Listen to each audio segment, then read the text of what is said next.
Okay, here we go. Week 5. Let's go to the next slide. So this is a quote from the Talmud. It's about 2,000 years old or so. When you pray, know before whom you stand.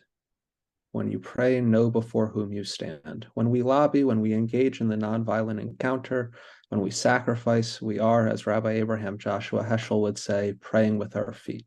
We are standing, we are armed only with truth, the truth power that Gandhi called satyagraha, which translates to truth force. And the truth that we stand before is that corruption is bad and democracy is good. We suffer under a kleptocracy that wages corruption-fueled policy violence against the people. But if we had a government of, by, and for the people, we would have great joy, peace, and prosperity. We stand before this truth. Democracy is good, corruption is bad. And we stand on the shoulders of giants, and we also stand so that future generations can stand on the work that we have done in the name of that truth. Corruption is bad, democracy is good. And so tonight in this final class in week 5, we're going to go over some of the mechanics of forcing the encounter through lobbying. And in a very real but very metaphorical sense, we do stand before the truth, right? That's what this quote is about. We stand before the truth in a very real but also very metaphorical sense. But in a far more literal sense, forcing the encounter always begins with knowing before whom you stand. Who are you talking with? Right. And I'm happy, Rachel, that we were able to start the class with some background on Vitali, because that's what we're starting with, here officially is knowing who you're talking with. We need to know who we are talking with. Who are they? What is their name? What party are they in? When did they win office? Where is their district? What committees are they on? What do they care about? Where do they go to college? What nonprofit boards do they sit on? Who are their campaign donors? Have they ever had a competitive election? Have they been in the news recently? The more you know about who you are talking with, the better. So we're going to start with finding your legislator. We need to research our legislators. Everything we're about to share, by the way, is also on the website, on the March on Harrisburg website in the lobbying section. And we're going to share a bunch of links today through this class. Please bookmark them. Please do save them. And you can also find them again on the website. So we're going to start with knowing who our legislators are. And that's this website right there underneath Finding Your Legislator. And we're going to post it in the chat here in a second so that you all can open it if you want, or follow along as I share my screen and we do it together. And then there's going to be a group project in about 20 minutes or so where we're going to research our own legislators. So feel free to get a jump on researching your own and follow along parallel with your own, or just watch as I screen share. But let's start with knowing who our legislators are. That is always the first step. By the way, when we do an event across the state, anywhere in the state, and we ask people to name their state senators, there's always a bunch of people in the room who say Bob Casey and John Fetterman, or Pat Toomey, used to be. Because we don't think about our state level politicians very often. We often think about the federal ones. So we're just going to start with, who is your legislator? So let me share my screen here. 1 second.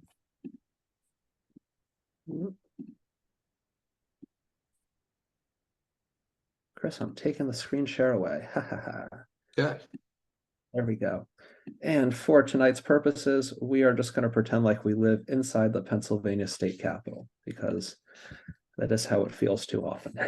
So 501, right? So I'm sorry. So first thing, if you go to that website, you're going to get to this. This is the homepage of the Pennsylvania State Legislature. This is everything. And welcome, John. We're doing now.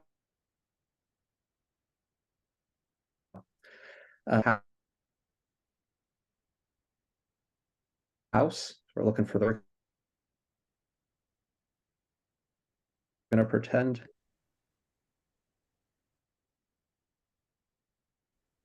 It's Pennsylvania State Capitol. I froze. Oh no.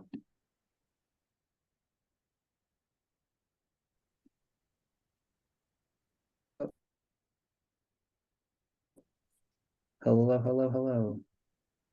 You're coming in and out. All right.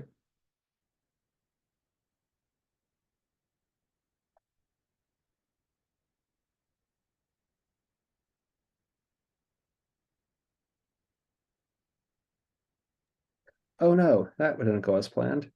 Can you all hear me? Yes. Okay, let's try that again.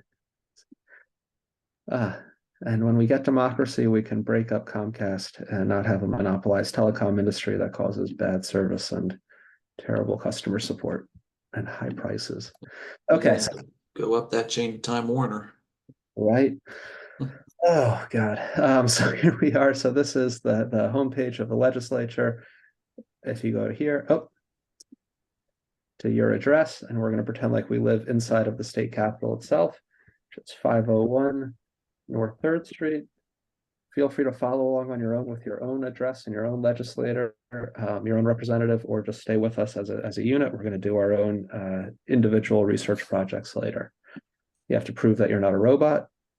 I think I've proved that substantially. There we go. And this gives you who your representatives are. Pennsylvania State House, Representative Patty Kim. State Senator is John DeSanto, although he's stepping down. U.S. House, Scott Perry, and then U.S. Senate, Casey and Fetterman. So Representative Patty Kim, this is who we're looking at here. This is who we're just going to use as an example, just because she represents the Capitol. There's nothing unique about her other than that. Patty Kim, if you're watching this, there's nothing unique where we're not using you as an example for any reason. So this is Patty Kim's page. So this is the starting point when you're doing research on legislators. Go to their webpage on the legislature's website. So what we're going to learn here is a bunch of things, right? She's a Democrat. There. This is where her district is. This is the map. State capitol's right around here somewhere. Also represents across the river in Camp Hill and Lemoyne. We're going to see what committees she's on, aging and older adult services, and she's the chair. So this tells us two things. She cares about aging and older adult services, and she's the chair. And that being the chair means you have some power. It means you have a little bit of seniority, which makes sense. She's been there since 2013. Chairs are given out based off of seniority and based off of if the Speaker of the House likes you. The Speaker decides which chair you get, and your seniority just determines that you need to get a chair. Greg Vitale, for example, they have to give him the chair of something because he's been there for so long. So they give him opposite Metcalf to punish him. And a few other things just to point out here. Occupation is always a good thing to look for. Some of these people are scientists, some are lawyers, some are clergy. Some actually, I don't think any of them are currently clergy. Patty Kim has a background as a Harrisburg City Council member. This tells us she's been in politics for a while, in the State House since 2013. Before that, she was on a city council. She's a career politician in the sense that she's been doing this for some time. And it's also always good to just look at their college. Maybe you went there, maybe you know something about it. Boston College, maybe there's a sports rivalry or something, just good to know. And then once you know the basics about somebody, then the next step, and we can share this link, but I think you all have it, is Google them. Patty Kim. Let's see what comes up. Always good to Google. This will take you to the page that we just saw. And just want to point out this next one, it's almost always number 2 or 3, and either one of these will get you there, is their caucus website. So the Pennsylvania House Democrats have their own separate website. Pennsylvania House Republicans have their own separate website. Senate, each one has their own website, and it'll come up when you Google the person. It's generally one of the top things that comes up. And so let's click on this, and this gives us a biography that she wrote or somebody favorable to her wrote about themselves. And so it's good to read the biography and learn all you can about them. I'm just going to highlight a few things. We're not going to read through all of this, but this is something that's going to come up. $15 an hour minimum wage. That's something she believes in. That's all over her biography. And it's something that just pops right out. She fights for the minimum wage. You can see here also they list out the committees and the caucuses. So you see the Aging and Adult Services. She's the chair of that. We already knew that. But this also gives you the caucuses. The caucuses, think of them almost as like clubs or interest groups, like high school extracurricular clubs or college clubs, or kind of interest groups or identity groups. So some of them are like the cigar caucus. They like cigars. That's not really, it's more of a fun social one. Some of them are more serious, like the Women's Health Caucus.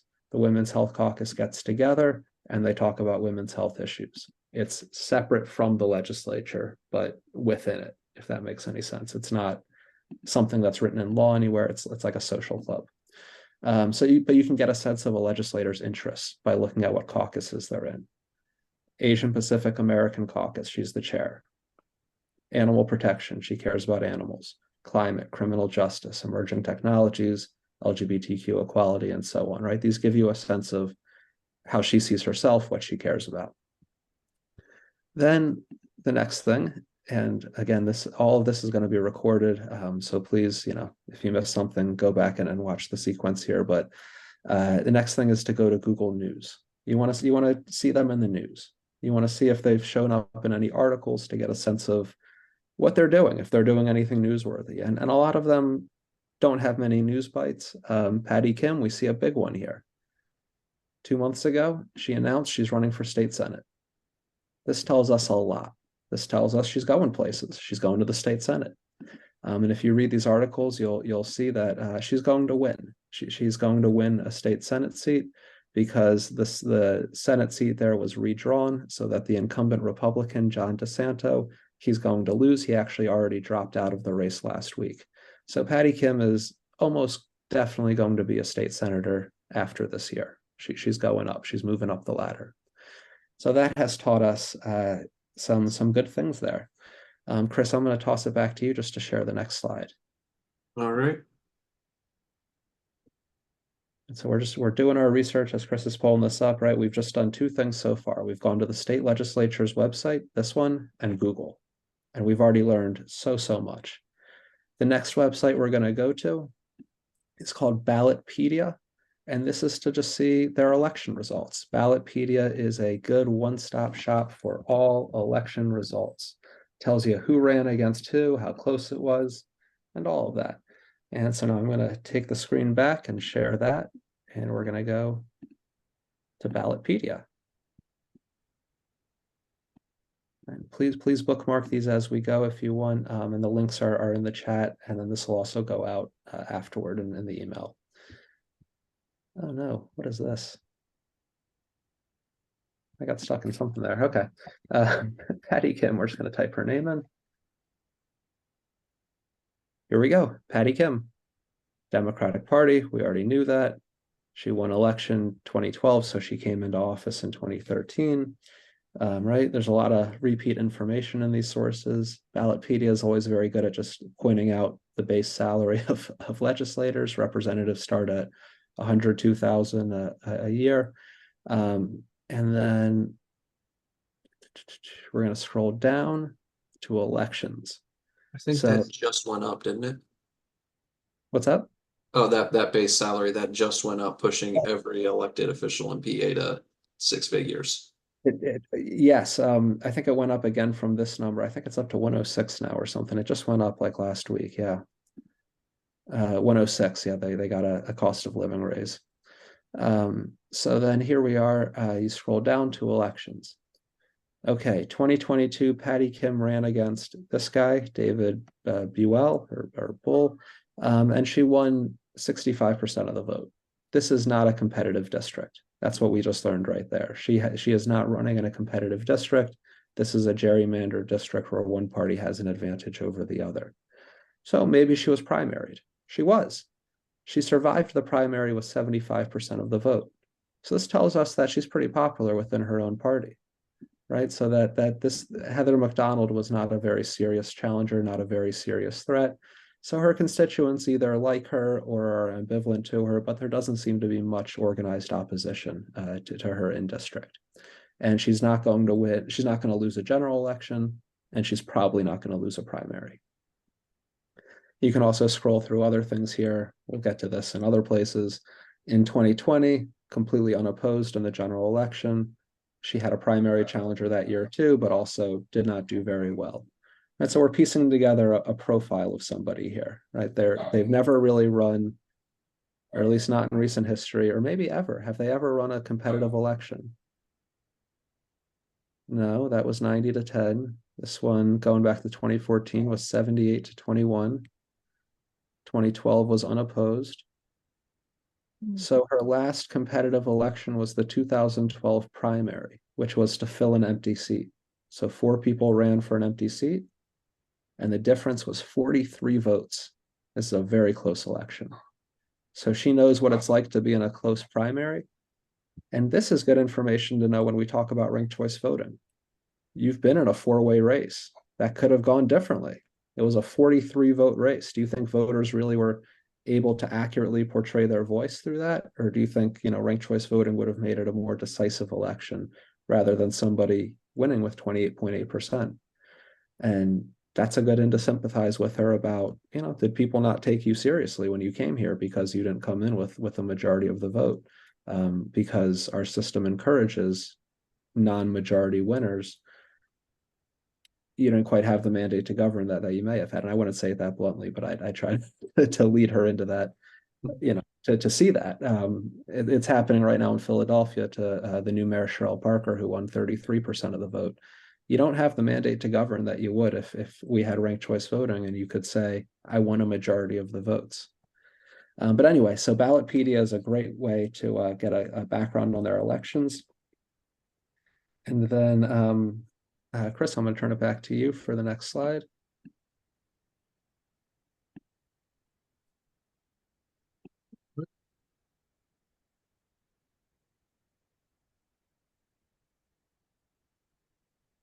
Okay, we're going to go next to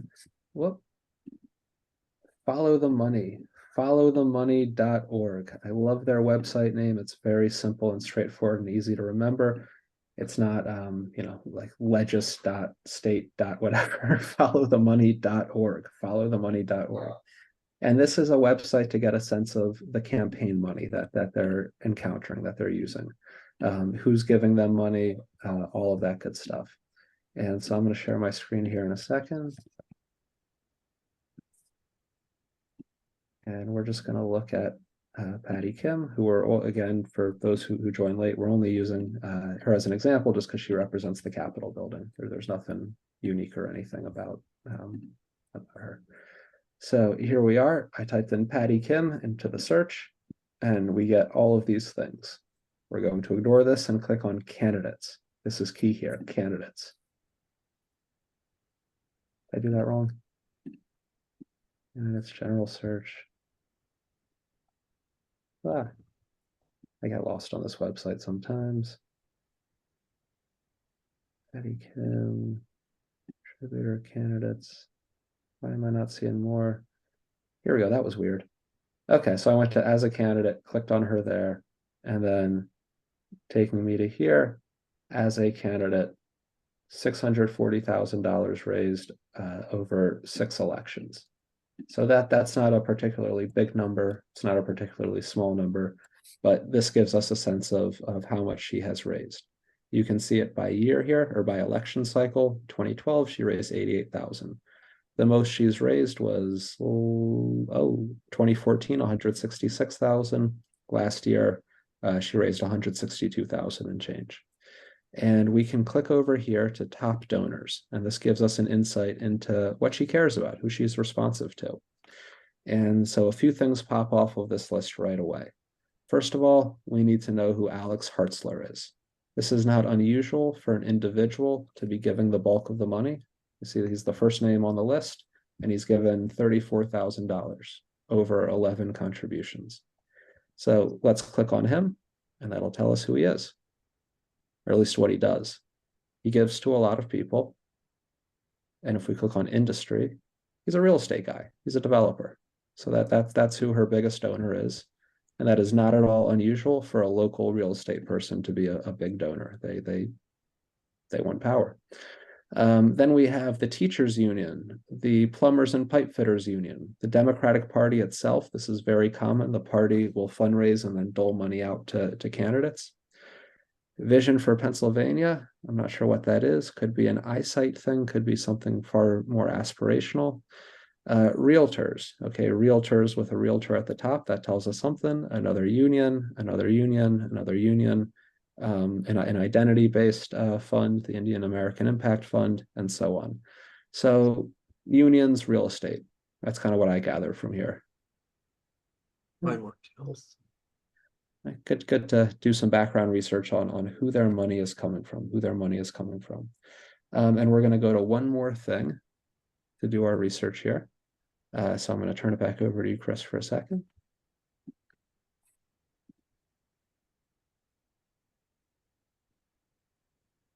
We go to the final website here as we're completing our research on somebody. The statement of financial interest. So the statement of financial interest is something that they have to fill out periodically. And well, I could tell you what's in it, or I could just show you what's in it. So I'm just going to show you what's in it. And yeah, so let's go back to here. I'm going to take the screen back. Right, so this website, and again, this is all going into the chat and in the email, and yeah. So here we are at the Ethics Commission website. That's this website. We're just going to type in Patty Kim. This website is very finicky, just a heads up. You really have to get their name correct. Patty Kim is what she files under, but that's rare. Like for Mike Terzai, I think you have to write in Michael Terzai, and you have to get the name exactly right. So if you don't find somebody on the first try, just try again with their full name, a nickname, whatever. For Patty Kim, we're going to go back to 2021 just because there isn't really much in 2022 to show you. So here we are. This is the 2021 Statement of Financial Interest form. So they have to fill this out every year, and that includes things like basic information, of course. Let's get to the fun stuff. Occupation or profession. Sometimes they'll list more than one thing there. It's good to know if they're working a side job. Real estate interests. Just good to know. She has none that she's reporting. There are reportable creditors, Bank of America. This could be a student loan. This could be a mortgage. Who knows what this is? Nothing, no red flag or anything. Direct or indirect sources of income. This is good. There's only one thing here, and it's the state house. If there were two things here, that would be another sign of a side job. Gifts. This is where they report gifts. And remember that most gifts go unreported. 97% at least of gifts legislators do not report. So this section does not give you the full story at all. They're very selective in their reporting, and there aren't really penalties for failure to report. And there's a lot of loopholes in what you need to report. Right, we went over all this in week 3, I think, week 4. But the gift that she took here, that she reported, Capital Region Literacy Council gave $1,600 donation of books for the district office's summer reading program and first day of school handouts. Sounds great. Took a bunch of books from a charity, distributed them to a bunch of kids. Well done. Sounds like a fun thing. This is very good for us to know going into a meeting because she's going to ask in the gift ban bill about the charitable exemption. And so we need to be ready. Now we know that's something she's going to care about, is that charitable exemption, so that next year she can get books donated through her office and hand them out. So this is a good thing to know.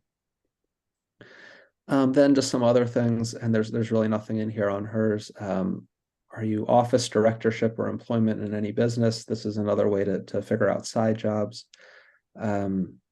Jay Corman reported here, board member of Old Dominion Bank. Okay, good to know. That's your side job.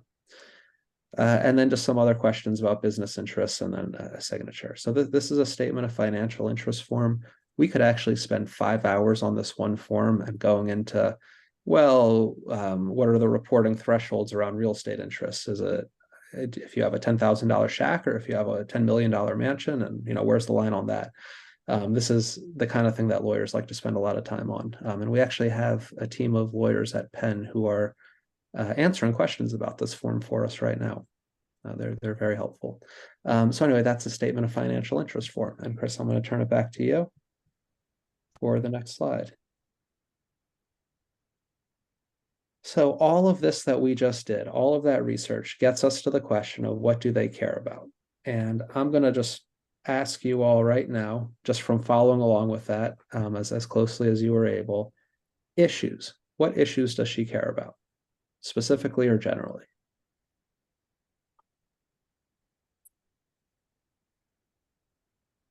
She cares about animals. Cares about animals, absolutely. Animal welfare. Raising the minimum wage. Raising the minimum wage, right? That's the front and center policy. Absolutely. What else? Yeah, elderly. The elderly, absolutely. Mhm. Absolutely. Unions. Unions, absolutely. That's definitely her base there, right? Is a lot of her support's coming from unions. What else? Aging. Aging, yep, absolutely. I think public education, because I think PSCA was her second contribution. So Absolutely. I would say public schools, public education. 100%. 100%. As you all were saying these things, people who have chimed in here, did you know these things about her before, or did you learn these tonight? Learn these tonight. Nice. I knew about minimum wage, but the other things, no. Right. Anybody who's been to a minimum wage rally over the last 10 years has seen Patty Kim. It's pretty clear. One more thing, I'm just going to share my screen. I forgot to just show you all this. This is back on the website, the State House website itself. Just a really good way to get a sense of somebody. So we're at this page, co-sponsorship memoranda. So this, you click here and it shows you all the co-sponsor memos that they've signed on to. And that's also a really good insight into what they care about. Whoop. Oh no, are we freezing again? Here we go. So, right, this just gives you, and I think we've covered all of this, right? Recognizing 2023 as Senior Center Month. She cares about aging. She cares about old people. Absolutely. Grand Family Assistance Program. We see it again there. Staffing trends for home and community-based services. What else? Korean American Citizenship Day. She cares about inclusion. She cares about LGBTQ equality. Minimum wage. There it is. The two big minimum wage bills this session. Raise the minimum wage and increasing the minimum wage. That's what she cares about. All right, so this gives you a good sense. Hershey. She cares about the Hershey Kiss. I think that was something about a state candy or so. I forget. Oh, we can click on it. Yep, to name Hershey's Kisses the state candy. Good to know, right? People are people. They have a fun side to them. This is something she's working on. She cares about getting the Hershey Kiss its due recognition. And so this is just another good way to learn things. Chris, I hand it back to you. So back to Patty Kim. Jason, you can fight her in the legislature on that. Right. So with these issues, every single one of those issues that we've named, minimum wage, equality, aging, and senior care, all of these are affected by corruption. And so knowing these issues give us avenues into corruption. It's not that hard to say. The low-wage employers give a lot of money and bribes to our legislature to keep the minimum wage low. It's a very easy line to draw for her, right? You take the issues that they care about and you be relevant to them. Talk about them. Ask her what she cares about and really try to get her talking on her own issues to the point where she is expressing her selflessness. She's talking about things she cares about, that she's passionate about. And then let's talk about one more thing. I'm just going to ask you, did you get a sense from that research of her sense of ambition? Mm-hmm. How does she see herself? Running for Senate. She's going places, right? She's running for Senate. Started in city council, then she was in the state house. She's a committee chair. Now she's running for state Senate. Mm-hmm. Congress next. Does she want to be a cabinet official in Josh Shapiro's administration in 8 years? Where is her career going to end? Right. Right? You can kind of get a sense that she sees herself going somewhere. And that somewhere could be along the political trail, which she seems to be invested in. This will be her third different government post that we know about. Before she was city council, she could have been like the prothonotary or something that doesn't get referenced, right? She could have been student council president in the 11th grade. But she seems to have a pattern here of public office. Mm-hmm. So that's Actually, Michael, this is Anita. She was a newscaster, a local newscaster. So her name was widely known and people really liked her before she ran for city council. So that's a little background there. Amazing. And if I had actually read her bio, we would have known that as well. Thank you. Absolutely, right? So that's also really good information to know. She comes from the press. She comes from a world of journalism, which is probably why in her bio she talks about government transparency and accountability a few times, that's journalism language right there. They love to talk about transparency and accountability. That's what they care about. So excellent. So she has that knack. And then let's talk about her, and let's be honest about this, her involvement in the culture of corruption. Did you see any corruption connections in what we went through tonight? Saw some money coming in from Highmark, 18 donations totaling eight grand. Yeah, right. That's a corporate donation right there. And that's common, extremely common. I'll point out some others. The big developer in town is her biggest donor. That implies a little bit of pay to play. That it's not the cleanest setup. It's not unusual at all. It's extremely common. But that's not great. That also could mean nothing. It could even mean the opposite. It could mean that she hates that guy's guts. For all we know, a state representative told me, this was like a month ago in the Capitol, that he actually went to the biggest donor in his district and asked for a donation. It was about $30,000 is what he got, because he didn't want that donor going to his opponent. So the only reason he went out and solicited a donation from the biggest rich guy in town was because he didn't want him to back the opponent. So for all we know, Patty Kim doesn't even like this guy. Who knows? Or maybe she does what he said. Who knows? Who knows what the nature of that relationship is? But it's something to be aware of. It's definitely something to know. Another thing, I forgot where this was. I think this was in her.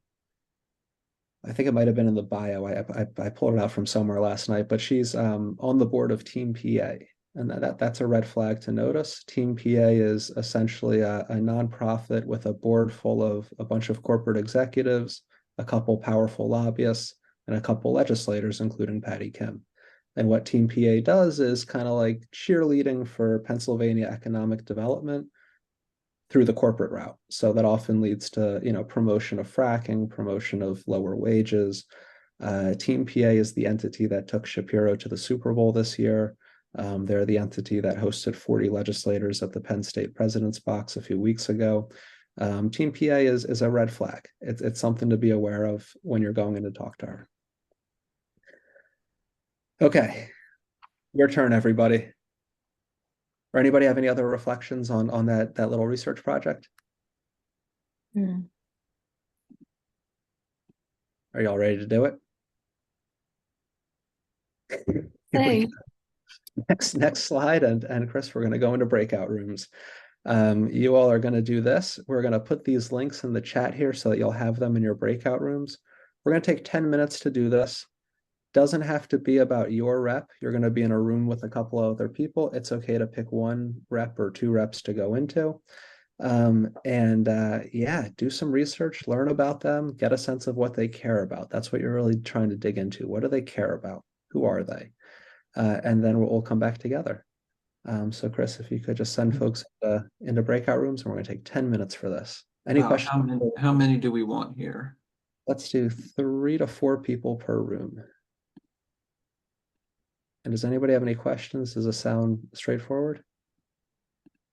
I just hope I press the right buttons. Right.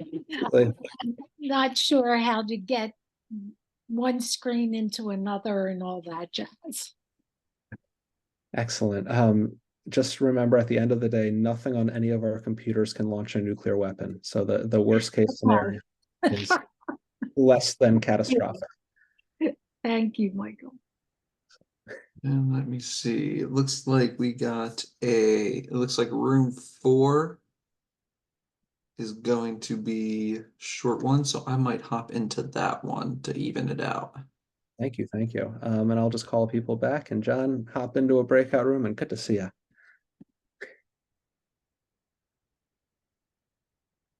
I'm sorry, I cannot jump into a room or it'll stop my screen sharing. That's okay. You don't need to share your screen here. Oh, okay. I just wanted to leave the links up for everybody. No, they can't see them anyway. Yeah, we Okay. learned this last time. So that's why we put them in the chat. Yeah. And what? John, did he freeze? Ah, you're frozen, John. Welcome back, everyone. Welcome back. Welcome back. Okay, how'd it go? First off, was that enough time, people? No, I think the main feedback for this whole course is it needs to be more than 5 weeks. That's my takeaway. Who studied who? What did you learn? Report back. Anything interesting?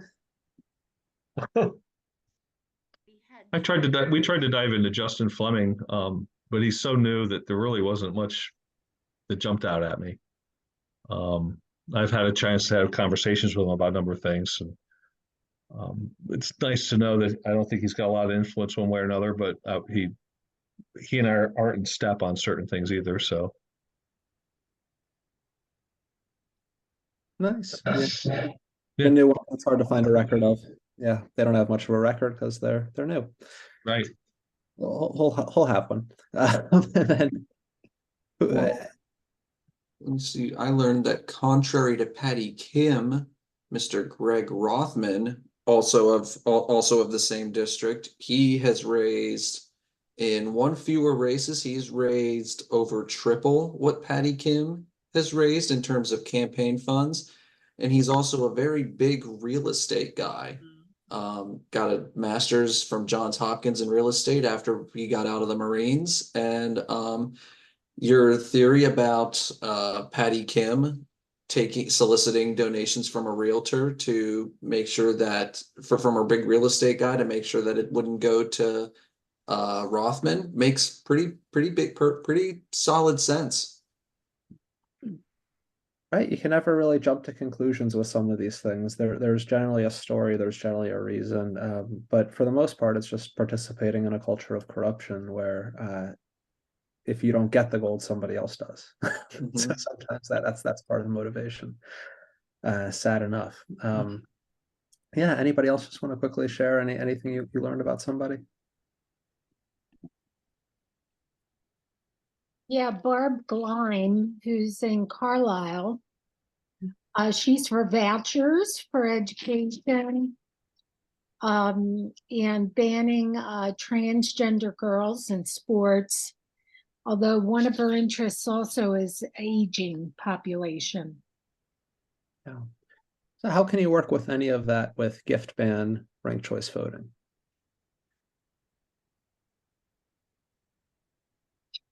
What was the first thing you said? Oh, school vouchers. Sorry, yeah. Yeah, school vouchers. Just about everything that you'd oppose, Michael. Like Right? banning transgender girls, pushing for vouchers in the schools, just you name it, and she's probably on the opposite end of the fence. So absolutely. So she disagrees with you on these issues. How do you work with that? I don't know. I've been to her office with groups of people talking about a number of different issues, and it doesn't make any difference. John, what do you think? And this is a cross thing, and I apologize for coming in late, but one thing that struck me the other day when we were in the Capitol together was the one rep, and I forget her name, but she had all the AR-14 replicas in her office, and she was obviously she was a gun enthusiast. Yes. And I'm willing to debate someone all day long if I agree with them or disagree with them on certain issues, but I think I'd like to bring to their attention that wouldn't it be nice to know that you truly believe in your cause, as opposed to you believe in this cause because these people are, buttering your bread. Yep. Right. That's a great angle to take. Yeah, so I'd love to go back in her office and just say this would just be a great opportunity for us to talk, whether you think I'm a gun enthusiast or not. We could talk about that all day, about our enthusiasm, our love of X, Y, and Z, but do you really love it, or do you just love the contributions they're giving to you? And from my perspective, all I can see is the contributions. Exactly. That's what I would say to her. I'd say we'd have to, and if we knew it was illegal or wasn't a commonplace situation, I would say, wow, you're a real gun enthusiast. Let's drill down and talk about what brand you like and how come you like them and how they fire, or whatever it would be, to kind of gain some common ground. And I'd be way out of my depth of knowledge because I'm not a gun guy. But the bottom line is that at least we know that we're starting from a objective like or dislike of an issue rather than a money pushing the issue. And people feel that whatever they believe is correct, right? That's why they believe it. And that whatever they believe, most other people also believe. They tend to assume agreement onto other people.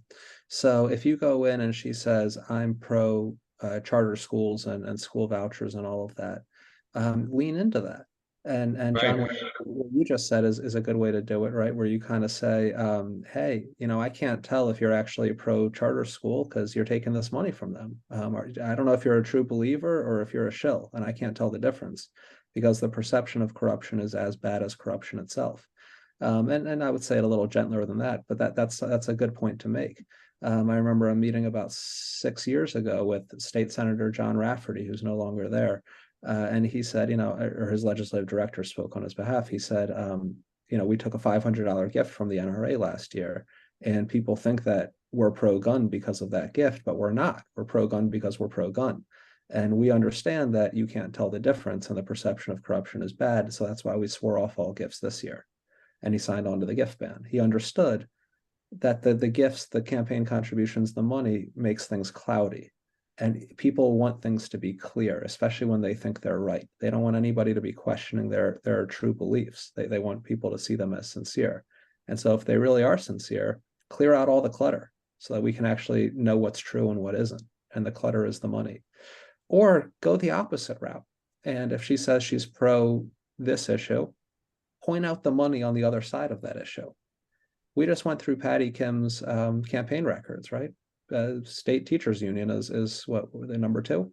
That's the enemy of charter schools. And so point out, hey, the people who disagree with you on this issue, they're spending money in politics too, as are people on your side of this issue. Everybody's throwing money around. Let's get rid of all of that noise and let's have an honest debate. And if only we could get to that point of having an honest debate where you can put forward your ideas, public school teachers can put forward their ideas, and we can talk it through and figure it out as a democracy, rather than having a bunch of rich assholes toss a whole bunch of money into the equation and cloud everything. I think that we have to look at the world as they may see it. There's an old saying that just because you're paranoid doesn't mean someone isn't out to get you. Every time someone walks in that office, they have no idea who's out to get them for what. And I think that dangerous environment for them makes it very, very difficult to be honest about where what they value and what they think. Absolutely. That's why you got to talk to them and do a lot of listening, and you might not even get to what they care about in the first meeting or two, to be real. I remember one time meeting with a state representative who did not say a single word. I mean, this guy was literally 100% silent. We finally just asked him, what is going on here? And he said, well, I said something to a group like yours last week and it showed up in the papers and they got all my words wrong and they quoted me unfairly and I looked bad. So I'm just not going to say anything. Boy. That was a wall to work through. And we did. And we assured him, this is all off the record. We're not going to say anything. Don't worry. And that's why I'm not even saying his name right now as I'm telling this story 3 or 4 years later, because we made a safe space for him to actually be himself. And that took a lot of work to do. Okay, let's keep going here. So thank you all for doing the team project. We're going to move right along here. Why are you there? So we now know who we're talking to. Why are you talking to this person? And you gotta know what you're saying. So I'm gonna share my screen in a second here, and we're gonna go answer the question of why are you there. So this is the March on Harrisburg website. Whoop. right here. This is the Lobby with Us page. Again, a lot, everything we're talking about is up here. If you go to this Lobby for the gift ban, we're going to look at the legislative handout that we looked at a couple weeks ago for the gift ban right here. Because on the legislative handouts for both of our issues, it tells you why you're there. It's this part on the right side here, this box. Please co-sponsor House Bill 484. That's the first ask. Second one, tell your colleagues and your leadership that you support the gift ban. That's number 2. And number 3, make public statements to your constituents explaining your support. Those are your tangible goals for going into lobby for the gift ban at this moment in time. 1, sign on to the bill, put your name on it. 2, tell your friends, tell everybody who will listen to support the gift ban. And 3, tell everybody beyond the institution, make a public statement that you're going to support it. So that's the tangible, hard and fast why we're doing it. And Chris, I turn it back to you to take over. And for those 3 asks, I'm sorry, Chris, I jumped back one, my bad. I'm sorry, for those 3 asks, for Patty Kim, right? Number 1, sign on to the bill. Her name isn't on the gift ban bill this session. It should be. She's been on gift ban bills in past sessions. Her name should be on there again, so get her to sign on. Number 2, get her to talk to her colleagues and leadership. She's a committee chair. She talks with the leadership. She has regular meetings with them. She can bring this up. So you would put that in front of her and see how she reacts, see if she's particularly close to any member of leadership, and send her in there to work on her friends, to give them the good word. And the third thing of the public statement, she has a Twitter account. You know, she has access to the newspapers. There's ways to make public statements. So those are the 3 why are you there tangible things. Of course, in a bigger sense, you're there to form a relationship, get to know somebody, influence their decision making, and you know, in a much bigger sense, you're there for democracy. That's why we're there. So next up, scheduling a meeting. So we're going to move into 2 mechanical things here. Simple, scheduling a meeting and reporting back. So first, scheduling a meeting is very, very straightforward. The first thing is before you schedule a meeting, Rachel, there is a handout for ranked choice voting. So on that website, you saw it said lobby for gift ban, and then right next to it was ranked choice voting. And there's a handout with the same exact asks, actually. Sign great. on to the bill, tell your colleagues in leadership, make a public statement. Thank you. So before you schedule a meeting, check in on Slack with the March on Harrisburg team. Put into the legislative channel in Slack, hey, I want to meet with this person, and reach out and schedule a meeting. We ask that you do this so that we've met with most of these people already. So we'll have background information most likely. We'll be able to say, yeah, we met with them last year. They were kind of mixed, iffy on the gift ban. They were solidly pro ranked choice voting. You know, please go in there and try to just strengthen them on the gift ban and move them forward on that, right? Or, you know, we met with this person 3 years ago. They're really close friends with the majority leader. Their parents went to college together. Get him to go talk to the majority leader on behalf of this bill, right? There's going to be specific information. So before you schedule, just check in with the March on Harrisburg team through Slack, and we'll share information. Then, you know, when you're actually scheduling the meeting, it's really straightforward. It's like scheduling a dentist appointment, except it's a dentist who doesn't really want to see you sometimes, and that's okay. So persistence and politeness are the key to scheduling a meeting. You got to stay at it. It's going to be a few different ways. Each office is different. There's no one way that they like to schedule meetings. Sometimes you call them, you set it up right then and there. It's nice and easy. Sometimes you call them and they say, can you send us an email to this scheduler's email address? Great, you just do it. You follow whatever steps they have. If you don't hear back from them, if they say, hey, we'll get back to you soon, and they don't, try again. If you tried by phone, try again by phone, but maybe the next time go in person to the district office and show your face. Once you show your face, that gets you a meeting pretty quickly. So, you know, you may have to be persistent. There's representatives who will just say, great, what time can you meet? And then they'll do it. Others will say, can you fill out this form? Can you email us here? They won't get back to you. 2 weeks go by. You try again, they say they'll get back to you. You end up having to go into the district office and just say, hey, here I am. Let's find a time to meet. Is today okay? I'm already here. No, today's not okay. Great. Let's find another time. So just persistence and politeness is the key to scheduling. And if we go to the next slide here, we're just going to see a sample script. Anybody just want to read this out loud and try it out? Just a sample. Feel free to use your own words. Well, hello, my name is Chris, and I'm with March on Harrisburg, a pro-democracy, anti-corruption organization. I would love to meet with Representative Kim to discuss House Bill 484, the gift ban. When are some good times for the representative to meet? Right, nice and easy. Well done, Chris. Right, keep it simple. Don't overthink this step. People sometimes psych themselves out on the scheduling. You're just setting up a time to go see the dentist. That's all you're doing. It's the same. It's an office. You're dealing with an office with a secretary. That's all it is. Be ready to be flexible with dates. You'll find something that works out with them. Let's go to the next one. Reporting back afterward.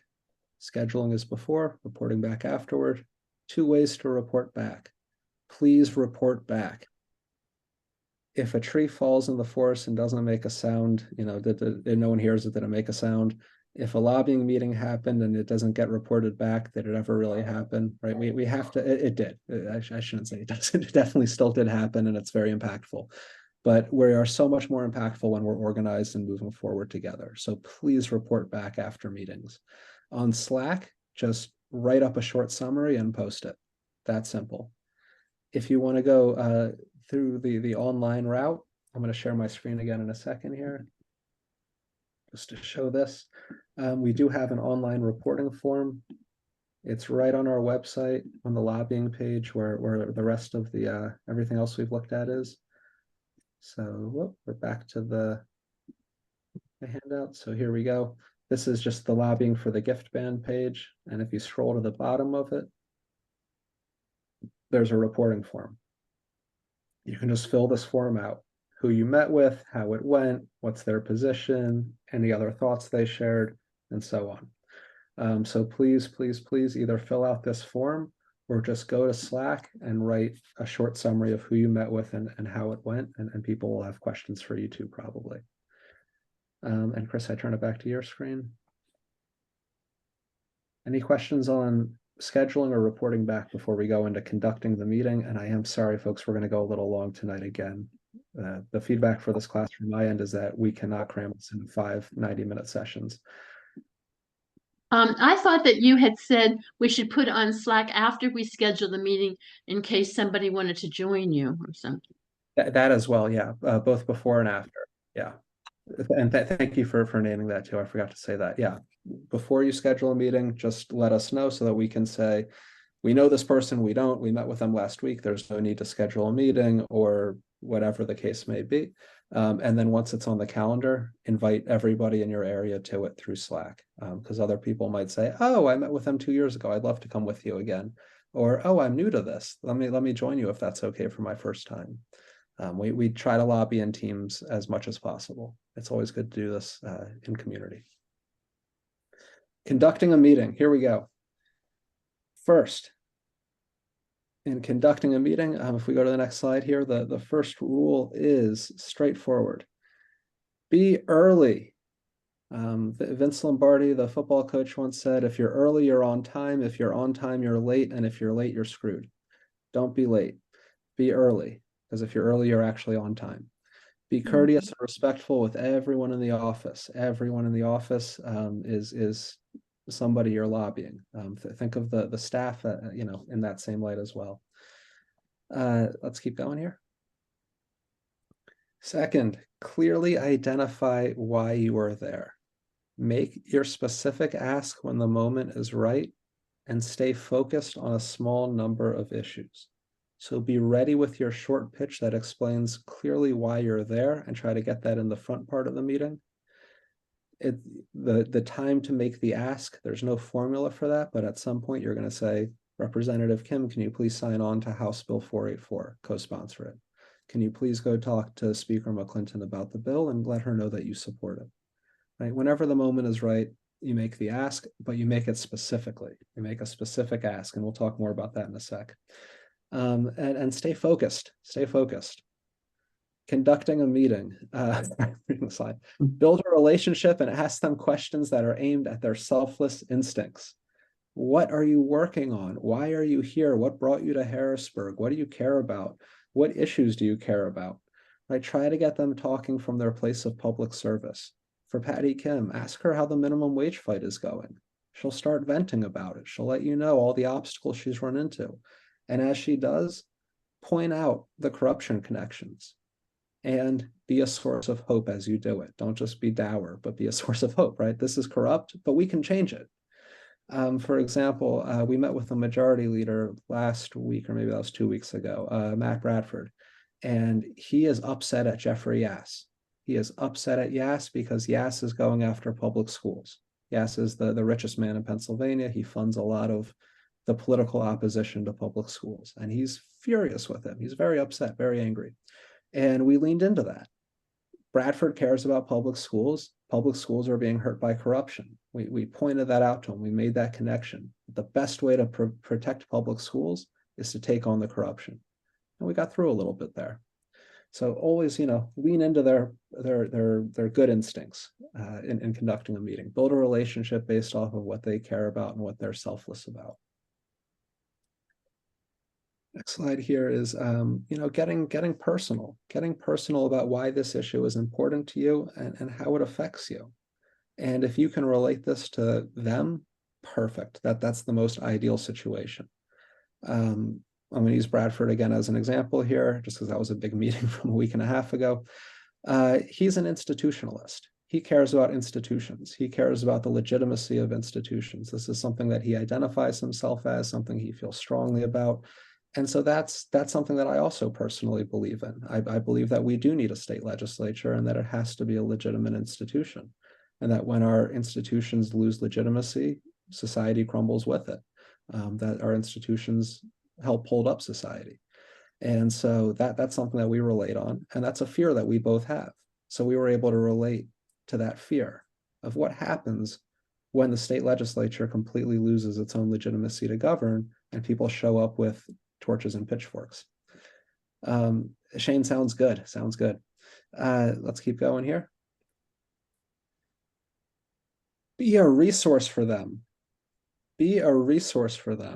These people see 2,000-ish bills a session, and they don't know much about any of them. They might know a lot about a very small number of them, but for the most part, they are not experts on things. These aren't scientists who study these fields their whole lives and have conclusive thoughts on most things. They're dealing with a lot of things, and they are jacks of all trades in the sense that they deal with a lot of things and they don't get to dive too deep into any of them or a very small number of them. And so we know more than they do about these issues 95% of the time. We know more than they do. We know more than they do on these issues, and so we have to answer questions for them. We have to be a resource for them. We have to help them understand what the bill says, what even the issue is. So sprinkle in a lot of facts and figures and try to kind of convey information through story and through making a point. A couple lines I've said 1,000 times. There have been 35 gift ban bills introduced in the last 23 years, and this is the one that's going to cross the finish line. Just in that, I've let them know this one issue out of 2,000 for them has this history. There's been 35 bills in 23 years. That's a fact about the issue that I've conveyed to them that they've learned, right? They don't know that. They're not doing this research on their own. Letting them know that according to a 2019 Government Oversight Committee report, lobbyists report giving $1.5 million a year, and legislators only report receiving about $40,000 a year. Right? The transparency is broken. And so if they bring up transparency, sneak that fact in, teach them something. You're there to teach. You really are there to teach. We know more about these issues than they do. And I would say 1% of them have read any given bill that we're putting in front of them on any given day. About that same percentage of them have even read their own House rules or the Senate rules. We do know a lot about a small number of things, while they know a little bit about a large number of things. So we're there to help inform and educate. Oh, and I'm sorry, one more thing. If you don't know the answer to something, do not panic. That's okay. If you knew the answer to everything, you would be Superman. I don't know. That person doesn't exist. We're all human beings and we all don't know a lot of things. Here's the magic line that you say. I don't know the answer to that. Let me check in with our team and get back to you. That's all you have to say. I don't know the answer to that. Let me check in with our team and get back to you. It's something they say a lot. You're allowed to say it as well. Don't make things up. Don't speak from a place of not knowing. Just be honest and humble. Next slide here.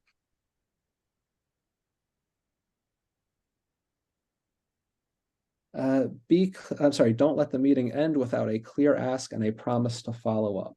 Be clear and direct with your ask. And once you make the ask, this is crucial, shut up. Stop talking.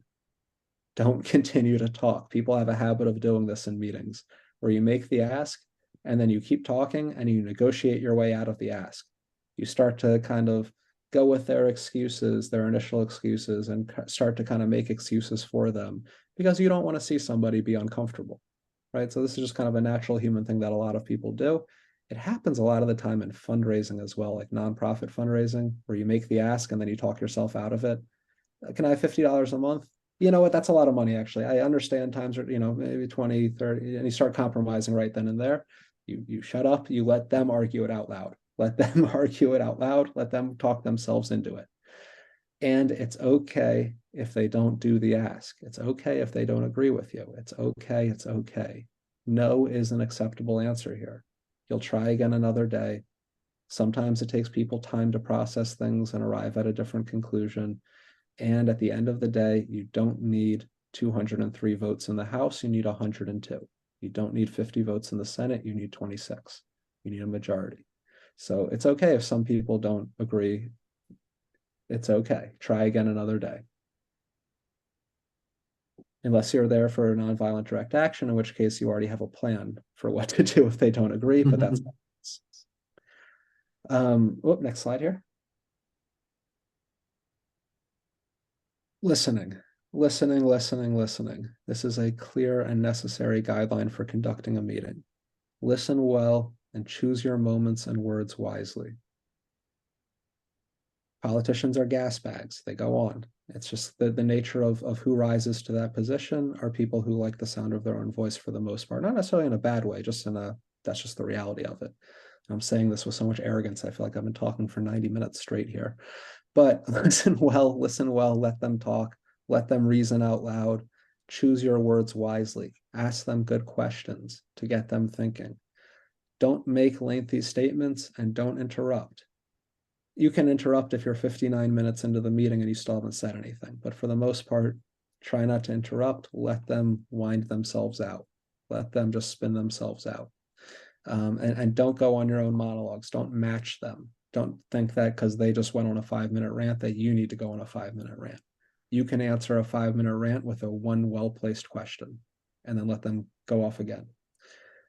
Do not argue. We're not there to argue. We're there to ask questions. We're there to understand, and we're there for them to understand us. If you get into an argument which implies a little bit of hostility, it's not going to be the ideal lobbying meeting. Not necessarily bad, but just not what we're going for most of the time. And don't attack with a hostile tone. Hostility is met with hostility, and meetings often end because of that, which is okay in certain situations, but it's not the goal. Let's keep going here. We just have a few more, and then we're going to close it out. We're going to go till probably about 8:45, if that's okay with folks. And thank you for being understanding with timing. This is our first time doing this course, and we're learning what's realistic. And next time it will be more than 5 weeks. Nonpartisanship. I was about to say this is the most important one, but they all are. Do not be partisan. Be nonpartisan. I said that very confusingly. Be nonpartisan. Be nonpartisan. Be nonpartisan. Do not succumb to political tribalism.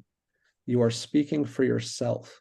You're there as a representative of March on Harrisburg if you want to be. Identify yourself however you want to, but you're not there really as a representative of March on Harrisburg or a party or an ideology or a politician. You're there as you. You are there as you. You are there as your authentic self to talk with their authentic self. You're not there to talk about the idiots in the White House or the idiots in Congress or the idiots on the US Supreme Court. You're not there to talk about whatever the national court theater is. You're not there to talk about the jesters at the national level. They're fun. It's fun to talk about George Santos, but you're not. He doesn't matter. You're not there to talk about him. You're not there to talk about anybody else. You're there to have an authentic conversation with another human being who's sitting in front of you. Do not make them defend or explain an entire group. Don't make them defend the person who's at the top of their party's ticket. It's not going to go well. Don't put them into a defensive position to defend the indefensible national nonsense.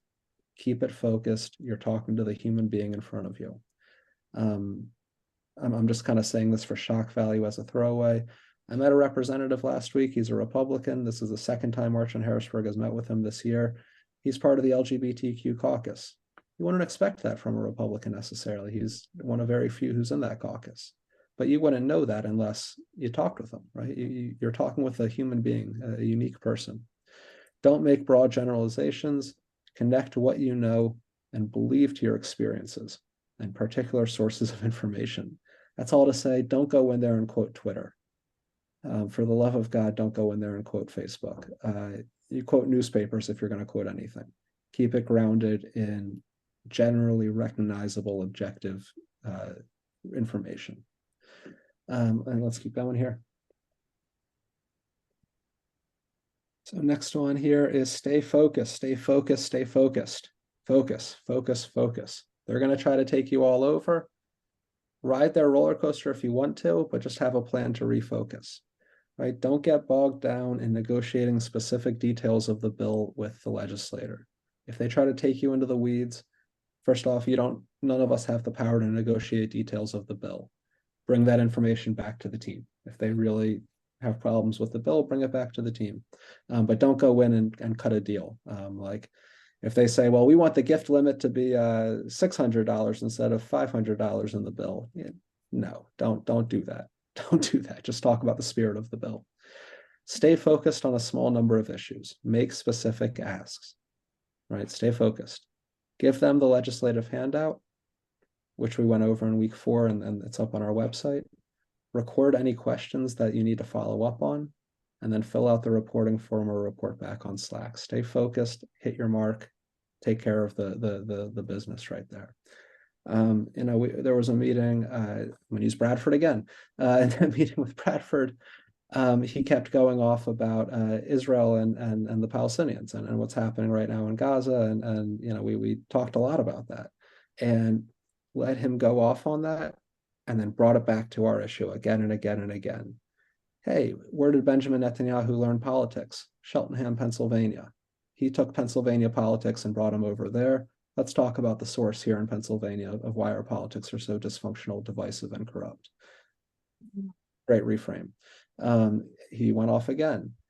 Jeffrey Yass is, who I know that he doesn't like. Jeffrey Yass is not only a big donor here, he's a big donor over there. And he funds a lot of the right-wing think tanks in the Netanyahu government. We got to take him down here, and that'll affect over there. Right? Just wherever they go, just try to bring it back. Try to get them back on the rails. It's okay if they go off the rails as long as you have a plan to get them back. But you really, really want to stay focused. And that's hard because they're often trying to unfocus you. One more meeting guideline here. Resilience. Listen with resilience. Stay present when you hear something that is hard to hear. Mm-hmm. Is anybody lobbying in my team this week in the Capitol who heard something awful? I heard a few. I'm just wondering, anyone? Is anyone here on my team? No, I think Shane left. I mean, we met with Stephanie Borowitz, who's a very far-right conservative member, who said some pretty awful things in quick succession, and we just kind of brushed them off, stayed focused, stayed resilient, and kept moving forward. That's going to happen. Take personal time if you can't listen anymore. Recognize that in yourself and step out of the room if you need to. Let somebody else take over the meeting, excuse yourself, do whatever you need to do. It's okay to end the meeting as well and just say, oh, I forgot I have another meeting I need to get to. Let's find a time to talk again in a month, and walk out the door. That's okay to do. It's not the end of the world, but really do try to hang in there as best as you can, even when the person you're talking to is denying your basic civil rights, because that's going to happen. That happens. That happens pretty regularly. Yeah, let's go to the next one. Folks, it's 8:36. I feel bad about this, but I think we should skip practice and do a closing exercise. Is that okay with people, or does anybody want to practice? We were just going to do kind of a group run through. Should we do one practice round? Whatever you think, Rabbi. We're going to do one quick practice. I'm sorry. Okay. I'm going to be a hostile legislator who wants to be the lobbyist. I'm sorry, who wants to be, the community powered lobbyist, who wants to be us. And we'll critique each other as we go. And on your end, whoever's going to be us, jump in and out. You can kind of popcorn this game. Okay. Who wants to start? Jeanette, I'm just going to call on you and start. So Thanks a lot. Again. Jeanette, good to see you. Thank you for setting up a time to come in. Come on quick. I gotta get to the house floor in about 20 minutes, but I have some time. How are you?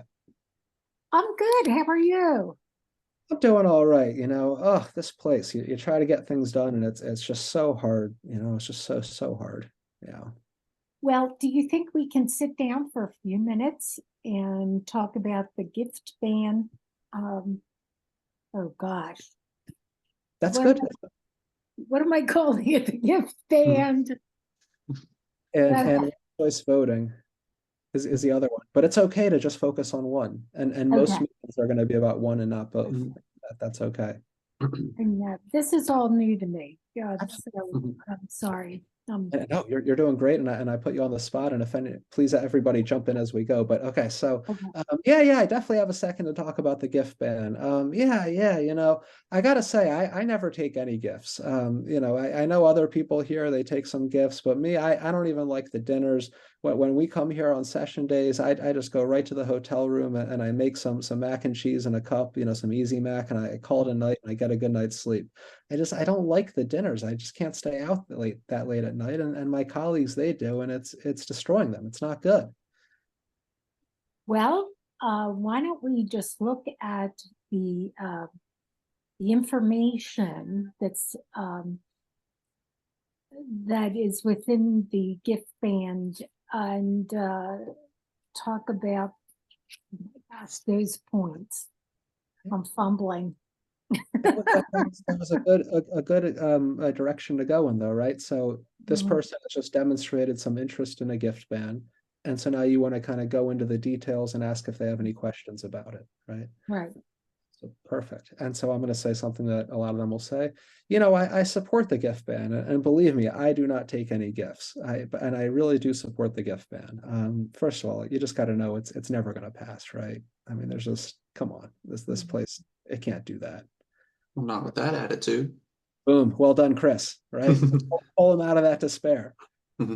We can do it. If we pass the bill, it will become law, and then it's done. And then you're going to have to give them some hope there. When we the people get organized, we can do anything. It's often good to let the legislators know that on our end, we're organizing in the public, we're organizing the people. That gives them hope. That gives them courage. Positive. Yeah. But with this gift ban, I would say that Pennsylvania is one of 3 states that doesn't really have any regulations around receiving gifts. So if the other 47 states can ratify it, I'm sure Pennsylvania can get around to it. Great point, right? Great point. You point out how we're in the bottom of the rankings, and that gives them a little competitive drive too, right? Oh my God, we're at the bottom. We can't do that. We need to be better than that. Well, if they've done it, well, I guess we can do it too. It's also helpful along those lines to say Ben Franklin put a gift ban into the original Pennsylvania state constitution. We've done this before. We already had one. A good little factoid to memorize is that gift ban was no meat, drink, monies, or otherwise. That's what was banned. I think that includes everything. But okay, so I go to, I just want to make sure that, this gift ban bill, I don't want to entrap myself here. I just want to make sure that, that we can still learn things as legislators. So I go to an environmental policy conference once a year in Colorado. They fly me out, they pay for my, tuition to attend. Would that be okay under this gift ban? I would have to get back to you on that one. I'm not 100% sure on that. Let me reach out to my team and I'll get you an answer for that real quick. Great answer. Anybody here want to jump in? I would say if your trip's really useful, I'm sure your constituents and the taxpayers be happy to pay for your trip for you to get that education. John, what you just said is the truth. The reality of the bill is educational missions are exempted. Educational missions are exempted. And then that's going to come up in a lot of meetings, educational missions, because a lot of them go to the conference to learn about this or that. And we had to compromise that out, but it has to be educational in nature. I also would lean into the fact that I'm a homebody as well, and doesn't kind of get under your skin that the constituents get a unfair advantage because they're night owls and like to take advantage of the system and have people bend their ear, maybe in things that are contrary to your beliefs, just because they want to get a free meal. Yeah, absolutely right. Can you trust your colleagues? Oh God, Andre, you're so right. It's 8:42. Okay, we're moving along here. Excellent. Let's move into a closing exercise here. Good practice. The only real practice I will say is experience. Is doing this. Is doing it. Don't do it alone your first time if you don't feel comfortable. Of course, somebody in March on Harrisburg can help you out. Andre, it's all good. We got to close this out. We're 12 minutes over. So please, experience is the only answer. You've all completed the course at this point. We've done the introduction. We've done the state legislature and how it works. We talked about Musar, ethical discipline, nonviolence. We prepared ourselves for encounters with absurdity. Last time we studied democracy bills, we did gift ban. We're going to do a separate ranked choice voting in January to be announced because we just shortchanged it. And then this week we've gone into some of the finer points of lobbying. So yeah, everybody give yourselves a good old pat on the back. This is a lot of content. This is not 5 weeks. This is 8 to 10 weeks, I think. Yeah. Well done, everybody. Well done. We're going to close out with just, go back to. I am just going to take us through this really fast, Andrea. We're not going to do this as a collaborative exercise, but we will next time. We did a burning bush exercise a few weeks ago to kind of turn despair into hope, to kind of a good exercise to ground ourselves. And so I'm just going to do a quick run through, speaking personally here. And please be thinking on your end what you would say. But right, the 4 steps of the burning bush, as we learned a few weeks ago, it starts with awe and gratitude, then suffering, then story, then action. It is amazing. I'm going to start with awe and gratitude. It is really amazing that we could do this class virtually, that you could all join, that this is even possible over Zoom. It's absolutely amazing that we all got together. I am very grateful, Andrea, to you for making the slides. Chris, you ran tech tonight. Everybody who helped out with everything to make this happen. I'm grateful to all of you for showing up, for doing this, for putting in the time. It's not easy to give away your Monday nights for 5 weeks. Thank you for your dedication. And I'm truly in awe of what you all are going to accomplish, as you jump into the legislature, as you dive into this work. Just in awe and grateful. And the second step is suffering. Like all of you, I'm hurting. Corruption hurts. People are suffering from corruption. Corruption leads to bad decision making, and those bad decisions have consequences, and those consequences are suffering. I'm personally terrified of living through ecological devastation and the 6th mass extinction that we're all living through. That terrifies me. That hurts. It hurts when housing is unaffordable. It hurts when the infrastructure is in disrepair. It hurts that it's cheaper to drive from Philly to Harrisburg every time I go than to take the train. It hurts. Student debt hurts, right? All of these things, they hurt. There's pain, there's suffering, and we have to acknowledge that suffering. That's what motivates us to do better a lot of the time. And then the third part is we're part of a longer story. And so we've displayed our gratitude, we've acknowledged our suffering, and now we find ourselves in a longer story. Y'all may remember a couple weeks ago, we did that 3-act exercise here, right? There's a beginning, we're in the middle, and there's a future. And we're all part of the story of US democracy. We're all part of the story of all men are created equal, and that means about 5% of the population can vote. And a whole chunk of the population is just not even human, it's property and fractions of human beings. And over time, through various movements, the story of US democracy has expanded. It has changed, it has grown. Through the abolitionist movement, through the suffragette movement, through the civil rights movement, we continue to grow the story of democracy. And here we are to write our own chapter so that the future can write theirs. And then the fourth thing is action. And the action step here that we're closing out on is go lobby, go lobby, go forth and lobby. This is what you all know how to do now. Check in with all of us for support, be on Slack for support and help, but go forth and lobby. On the next page here, next slide. Upcoming events, we're going to do a ranked choice voting policy training at some point. March 2nd is the Big Poor People's Campaign Assembly in Harrisburg. Put that on your calendar. And on January 29th, we're going to learn more about the March 2nd event. There's a 7 p.m. January 29th virtual event to learn more about March 2nd for the Poor People's Campaign. Stay on Slack, stay in touch. Let's go one more slide. Donate, got to make the pitch. Always got to make the pitch. Please do donate if you can. If you are able, please do donate. And I'm going to make that ask and I'll shut up about it. Let's keep going.